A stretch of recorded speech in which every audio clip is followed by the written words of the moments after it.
Hello, everybody. Charlie Gipple here, the CEO of CG Financial Group. So I posted something last week regarding Index Universal Life. And was it last week or was it earlier this week? I don't even know what day it is. Every day is Groundhog Day in the COVID-19 world.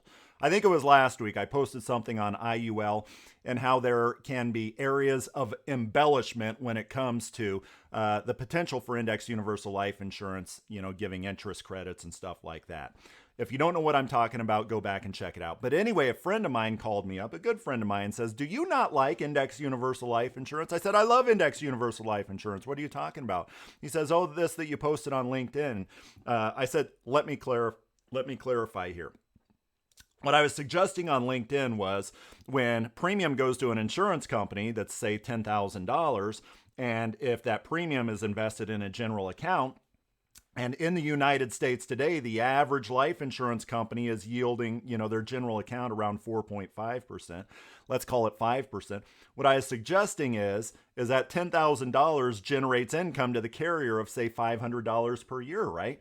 Well, what I was suggesting is by that carrier investing that $500 into call options, which is what one does with IUL, to assume in that illustration that $1,000 or $1,500 of credit is going to go to the client.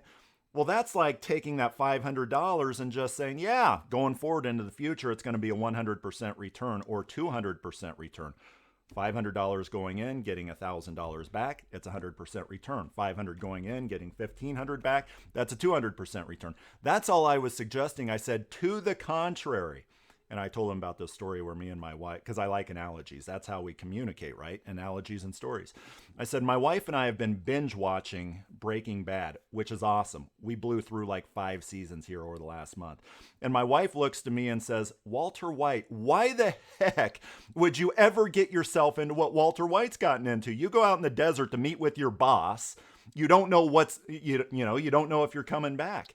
I said, "It's all about risk premium, Noelle." My wife's name is Noelle, obviously. I said, "It's all about risk premium." She goes, "What do you mean by that?" That's where I gave her a finance lesson. After saying, well, Walter White, he understands he could either become a billionaire by doing what he's doing, or he could get his head blown off, right? It's all about risk premium.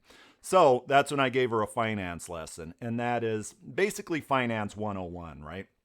If you go back to 1926, the risk-free rate of return, which the standard for the risk-free rate is the 90-day Treasury bill, right? There is no less risky government in the world than the United States Treasury. There is no, did I say that right? There is no less risky government in the world than the United States Treasury. And there is no less risky bond, bill, note than the 90-day Treasury bill. So that is considered the risk-free rate of return, which has averaged 3% since 1926, right? Now, what is risk premium? Risk premium is take stocks, for instance. You're taking a risk, but you should get paid for that risk. Stocks, large cap stocks specifically since 1926, have averaged around 10%. So 3% risk-free rate, 10% is the risky rate. That's a 7% risk premium with stocks. Corporate bonds, around 7%. So there's a 4% risk premium above and beyond the risk-free rate of return, right? So I educated my wife on this, but back to my friend, I said, I believe in this notion of risk premium with Index Universal Life Insurance, as well as index annuities for that matter. And as a matter of fact, since their infancy, since their creation, annuities 1995, so for the last 25 years, IUL since 1997, which has been 23 years, they have done what they're designed to do, which is to provide a risk premium above and beyond that of their fixed peers, right? So here is what happens, as I told my friend. What happens is yes, that carrier with Index Universal Life Insurance, instead of taking that $10,000, investing it into their general account, which that still happens with IUL, but instead of that carrier just taking that $500 or 5% and crediting it to the client, to simplify it, to oversimplify it, instead of doing that, which is what you would do with a normal fixed universal life insurance policy, instead, what if the carrier can take that $500, invest it into call options?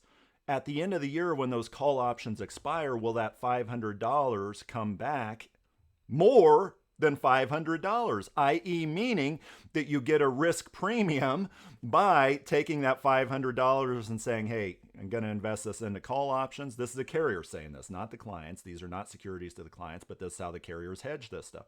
I'm going to take $500 and instead of giving it to the client, we feel there's a better use for that. And that is to put it into call options. Why? Because maybe at the end of the year, we'll get $600 back.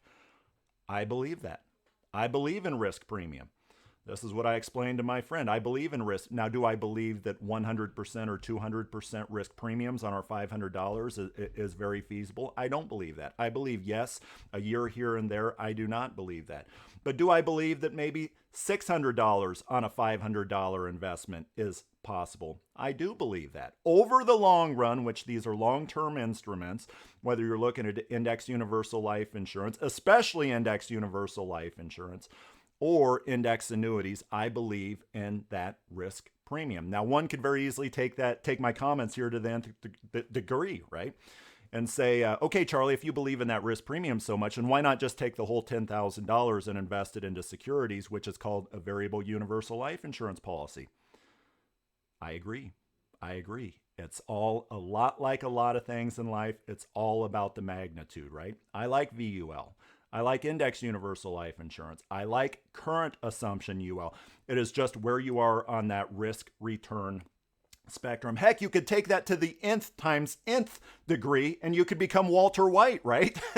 So like a lot of things in life, it's about the magnitude there. And I think given the demographics, given what happened twice, actually 3 times now over the last 2 decades, negative 50%, 2000, 2002, negative 57%, 2007, 2009, earlier this year, negative 34%. I think that people like the mix of downside safety, should the market tank another 30% or so, while at the same time getting a little more to the upside than when a current assumption universal life would be. Don't become Walter White, but consider the risk return spectrum and consider this notion of risk premium. Thank you and have a good day.